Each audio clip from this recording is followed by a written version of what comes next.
Ici Roger Bennett, Décoromax, je vais vous donner des trucs et conseils. Comment peinturer une porte. Première affaire, ce que je fais au lieu de prendre un drap, moi je prends un carton. Alors c'est plus facile, regardez, vous le glissez en dessous de la porte, ça passe facilement et avec ça, ça protège le plancher. Vous utilisez votre couteau de pain ou ben donc un stop de porte.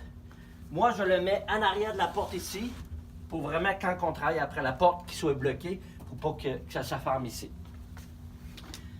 L'autre chose, le pinceau. J'utilise un 3 pouces et demi en biseau parce que ça va faire une meilleure découpe. Alors ici, la vidéo est non-stop. Alors si je fais une erreur, c'est moi qui est coupable. Alors la première affaire qu'il y a à faire, il ne faut pas oublier, il faut faire la découpe avant de faire le rouleau. Et quand on a beaucoup de portes, comme ici, je suis dans une école, je vais me garder la même cédule. Je vais toujours faire la même affaire qui fait que ça va être plus rapide. Si j'arrête, ah oui, je suis rendu à ce niveau-là. Alors ici, moi, je commence avec les pentures. Alors, je commence à décharger mon pinceau. Je m'en vais dans le coin. Je descends. Je me rapproche un peu plus. Et là, après ça, je mets moins de poids sur mon pinceau. Et là, je m'en vais au rebord.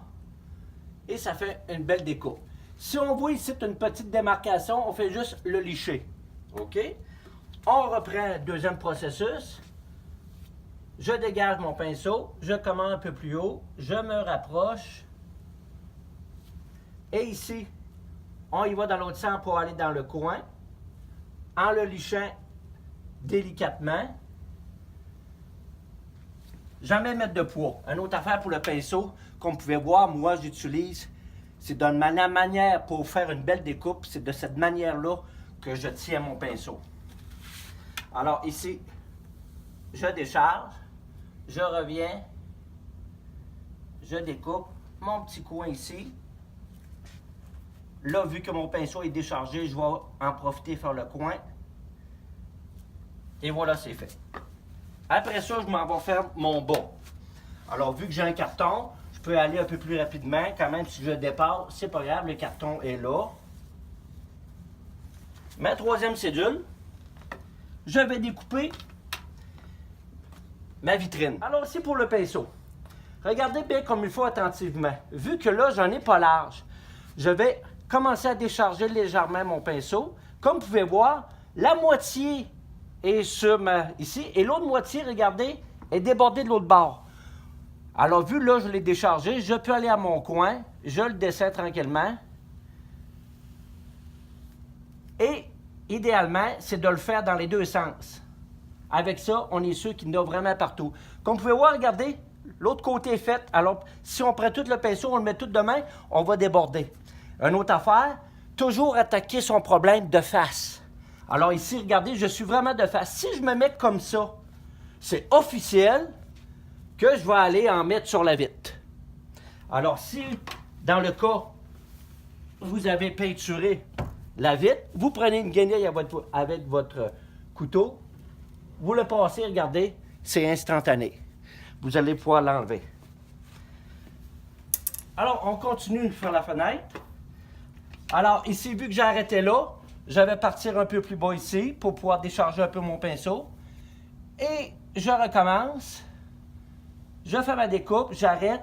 Vu que mon pinceau est plus dégagé, je fais mon coin. Et voilà, la job est faite. Vu que ici, j'en ai pas beaucoup, alors je peux tout de suite commencer mon coin, j'arrête au milieu, je m'avance à l'autre coin, et là, voilà, la job est faite. Au niveau de la façade ici, là, ce qui est important, c'est parce que si, un exemple, vous faites le contraire, ben vous avez roulé, puis là, vous faites votre façade après. C'est que quand on va faire la découpe ici, on risque de venir toucher la façade ici, et là, vous êtes obligé de reprendre votre rouleau et recommencer à rouler pour corriger ça. Alors, ne pas oublier de faire... Comme vous pouvez voir, je passe 2 fois.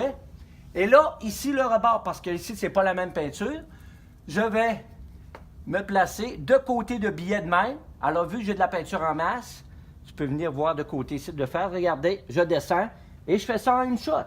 S'il en manque un peu moins de main, vous continuez pareil Et vous virez votre pinceau de bas. Et là, vous y allez où ce qui en manque légèrement. Et regardez, la job est faite. Comment que je fais ça ici? Je m'en vais de côté comme ça. De même. Et ici, c'est pas grave que si on s'en va l'autre bord parce qu'on va aller le rouler. Alors ici, c'est le truc. C'est sûr qu'on va aller mettre de la peinture là. Alors moi, j'y vais de côté de même pour pouvoir en mettre un peu. Je vais le licher un peu comme ça. Et tout de suite après, on prend la guenille et on va l'essuyer le rebord. Si vous l'essuyez tout de suite, vous n'avez pas de problème. Alors, je rajoute de la peinture légèrement sur mon pinceau. Je dégage. Je fais ma découpe en bas. Je l'arrête. Je fais ici mon côté. Et là, vous y allez tranquillement. Quand il y a le temps à remplir. Et vous arrêtez tout le temps vers le milieu. Avec ça, puis vous relâchez tranquillement. On ne verra jamais la découpe. Ici, le rouleau. J'utilise un 13 mm parce qu'il est un fini coquille. Plus qu'on s'en va vers un fini illustré, plus que votre rouleau doit être beaucoup plus fin. Ça veut dire que vous devriez utiliser un 10 mm pour avoir le fini adéquat. Alors, regardez, mon couteau de pain qui est là, je peux accoter ma porte. Alors, j'ai aucun problème à ce niveau-là. Comment qu'on roule ça? Vous voyez ma découpe où ce qu'elle est? Je pars, je me garde 1 pouce sans y toucher. Je le porte d'en bas et je pèse légèrement, juste pour dire. Et ici, je vais faire tout de suite immédiatement mon bas de porte. Puis là, on y va un peu plus lentement pour aller le plus près possible, pour qu'on voie le moins la découpe. Alors ici, on reprend la même place qu'on est allé. On se rapproche. Et là, vous roulez plus lentement. Et là, vous vous rapprochez le plus près possible où ce que vous avez découpé pour pas qu'on voie la démarcation du pinceau. Et quand vous le repassez, vous faites juste le licher. Et ici où ce que j'ai arrêté, je finis mon rouleau comme ça. Et dans le haut ici, il y a toujours de la poussière sur les portes. Alors allez-y de bien de même. Alors vous ne passerez pas plus tout droit. OK? Vous remettez légèrement un peu de pinceau sur votre rouleau. Et là, la job est terminée. Là, comme la manière que je vous l'explique, vous ramenez un peu sur l'autre et vous ne pesez pas dessus. Juste pour dire vous le lichez, vous en mettez partout sur le restant de la porte ou ce qu'il n'a pas eu. Et là, vous faites de la finition. Alors, vous revenez, on y va de travers.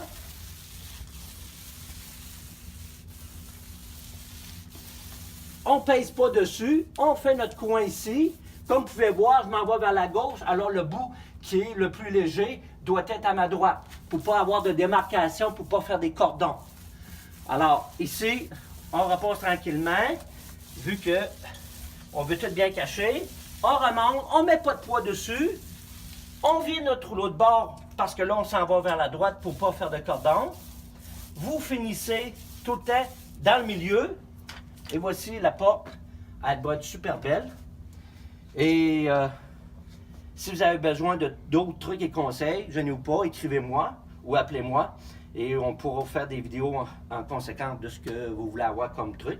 Et si n'importe quelle organisation ou autre, vous avez besoin de mes conseils, je me déplace partout dans la province et même, je pourrais aller n'importe où dans le monde. Alors ici, Roger Bellamy pour Décoromax.